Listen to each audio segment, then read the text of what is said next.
ভাই 2টা সিঙ্গারা দেন, কালকে টাকা দিয়ে দিমুনে। কি রে প্রেমিস, তুই আমাদের কলেজে পড়ালেখা কইরা তুই ফুটপাতে এসে 20 টাকা সিঙ্গারা খাইতেছস, তাও আবার বাকিতে? আহারে, তোর জন্য আমার অনেক কষ্ট হয়। আচ্ছা চল তুই আমার সাথে, আমি তোরে আজকে একটা 5 স্টার হোটেলে নিয়ে খাওয়ামু। প্রিমিস গরিব হওয়ার কারণে কলেজের ছেলেমেয়েরা প্রিমিসকে নিয়ে অনেক মজা করে, অপমান করে। আজকে কলেজের একটি বড়লোক মেয়ে বিলকিস প্রিমিসকে বাকিতে সিঙ্গারা কিনতে দেখে ফেলে, আর সেটা দেখে সে প্রিমিসের সাথে মজা নিতে থাকে আর অপমান করতে থাকে। প্রেমিস, মানলাম তুই গরিব ফকির, তো কি হইছে, আমার কাছে তো অনেক টাকা আছে, প্রতিদিন কুত্তারে খাওয়াই, আজকে তরে খাওয়ামু। আমি তোরে যেই রেস্টুরেন্টে নিয়ে যাইতাছি এইটা তুই জীবনে চোখেই দেখোস নাই।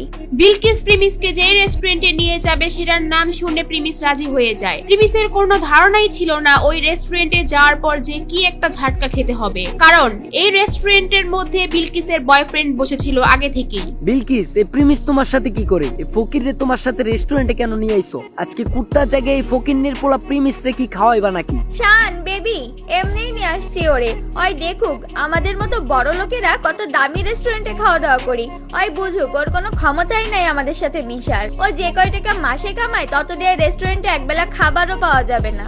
আচ্ছা, তুমি আমার এখানে এসে বসো, আমি ওয়েটারকে ডাক দেই। এ ওয়েটার, এদিকে আসো। এরপর ওয়েটার তাদের অর্ডার নেওয়ার জন্য আসে। আজকে আমরা প্রিমিসের জন্য স্পেশাল কিছু অর্ডার করব, জীবনে তো খাই নাই এগুলা। আরে প্রিমিস চৌধুরী সাহেব, আপনি এখানে?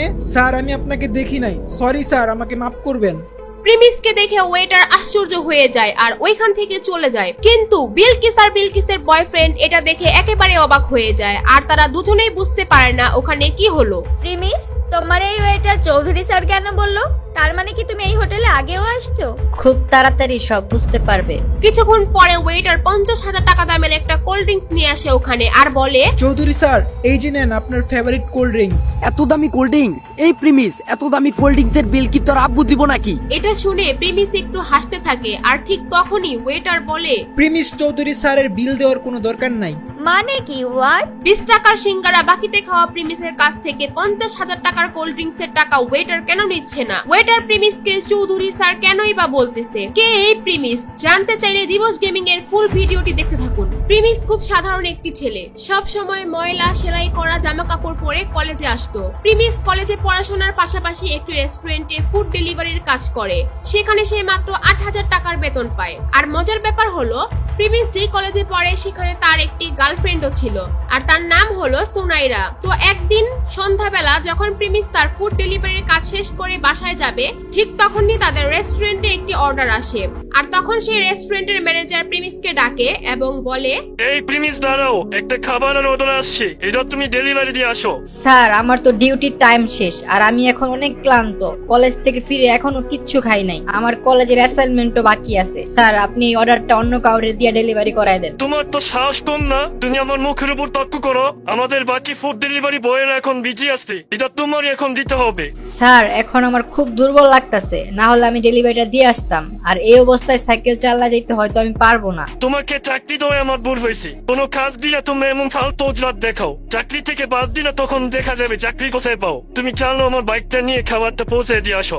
আচ্ছা ঠিক আছে, আমি যাচ্ছি। প্রিমিস এই ক্ষুধার্ত শরীর নিয়েও খাবার ডেলিভারি দিতে রাজি হয়। যদিও তার কাজের সময় শেষ হয়ে গিয়েছে, তারপরেও ম্যানেজারের কথায় তার চাকরি হারানোর ভয়ে সে যেতে বাধ্য হয়। তাই সেই কথা চিন্তা করে রেস্টুরেন্ট থেকে খাবার নিয়ে বের হয় ডেলিভারি দেওয়ার জন্য। A few moments later. আরে কত সুন্দর বাইক! ইস, এরকম একটা বাইক যদি আমার থাকতো, এই বাইক দিয়ে সোনাইরাকে নিয়ে ঢাকা শহরের অলিতে গলিতে নিয়ে ওকে ঘুরতাম। সুনাইরা হচ্ছে প্রিমিসের গার্লফ্রেন্ড, আর সুনাইরা বাইক অনেক পছন্দ করে। প্রিমিস যেহেতু সুনাইরাকে অনেক ভালোবাসে, সে তার বেতনের টাকা থেকে যখনই কিছু টাকা বাঁচাতে পারে সুনাইরার জন্য গিফট কিনে নিয়ে আসে। প্রিমিস মনে করে সুনাইরা তার পাশে সারা জীবন থাকবে। সুনাইরা প্রিমিসকে অনেক ভালোবাসে, এটাও সে মনে করে। আর তারপর প্রিমিস ফুড ডেলিভারি দেওয়ার জন্য তার গন্তব্যে পৌঁছে যায়, আর সেটি ছিল একটি দামি হোটেল। হোটেলের ভিতর যখনই রুমে নক করে, আর তখন ভিতর থেকে দরজা খুলে দেয় একটি মেয়ে। সেই মেয়েটি আর কেউ নয়, সেটি ছিল প্রিমিসের গার্লফ্রেন্ড সুনাইরা। আরে সোনাইরা, তুমি এখানে কি করতেছো? তোমার সকাল থেকে মেসেজ দিতাছি, ফোন দিতাছি, কোনো রিপ্লাই নাই। আচ্ছা ওয়েট, তুমি কি খাবার অর্ডার দিছো? আর তুমি হোটেলে কি করতেছো তোমার বাসা রাইখা? এই ডেলিভারি বয়ের সাথে তো কিসের কথা? আরে প্রিমিস দেখি আমাদের কলেজে পড়ালেখা করে সেই ছেলে এখন ফুড ডেলিভারি বয়। সুনাইরার সাথে এখন যাকে দেখছেন সে হচ্ছে হচ্ছে রাসেল। প্রিমিসরা যেই কলেজে পড়তো সেই কলেজের ম্যানেজমেন্টের দায়িত্বে থাকা একজন বড় লোকের ছেলে। সেও ওই কলেজেই পড়ালেখা করে।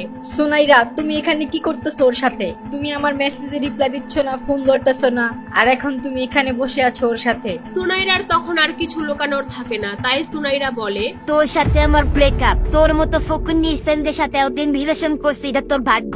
তোর তো একটা বাইক কেনার সামর্থ্য নাই, আমাকে কোথাও ঘুরতে নিয়ে যাস না। তোর মতো ফকিনের পোলার সাথে কে রিলেশন রাখবে রে? প্রিমিস সুনাইরার কথা শুনে যেন তার মাথায় আকাশ ভেঙে পড়লো। প্রিমিস সুনাইরাকে নিয়ে এত স্বপ্ন দেখতো, আর সেই সুনাইরা তার সাথে এই কাজ করলো। প্রিমিস একদম নীরব হয়ে ওইখান থেকে চলে আসতে থাকে। সারাদিন না খাওয়া, তার মধ্যে এত বড় ধাক্কা, সে একদম ভেঙে পড়ে। আর ঠিক তখনই কাহিনীতে আসে নতুন টুইস্ট। তার ফোনে একটি মেসেজ আসে, আর সেখানে লেখা থাকে প্রিমিস চৌধুরী আজকে থেকে তার অভাবী জীবন থেকে মুক্ত, আর তার ব্যাংক অ্যাকাউন্টে 500 কোটি টাকা অ্যাড হয়েছে, এবং সে তার পরিবারের গরিবী পরীক্ষায় পাশ করেছে। আপনারা হয়তো ভাবছেন এটা আবার কিসের পরীক্ষা। চৌধুরী ইন্ডাস্ট্রির একমাত্র ছেলে ছিল প্রিমিস। তাদের চৌধুরী পরিবারের একটা নিয়ম ছিল, তাদের পরিবারের ছেলেদের তারা ছোটবেলা থেকেই সমস্ত সম্পত্তি ও টাকা পয়সা থেকে বঞ্চিত করে দেয় এবং গরিব অবস্থায় ছেড়ে দেয়। একটা সময় গিয়ে যখন তাদের 21 বছর বয়স পূরণ হয়, তখন তারা তাদের সমস্ত সম্পত্তি ফিরে পায়। আর সেই দিনটি ছিল আজকে। কি হবে এখন? কি করবে এখন প্রিমিস? কি হতে যাচ্ছে প্রিমিসের সাথে?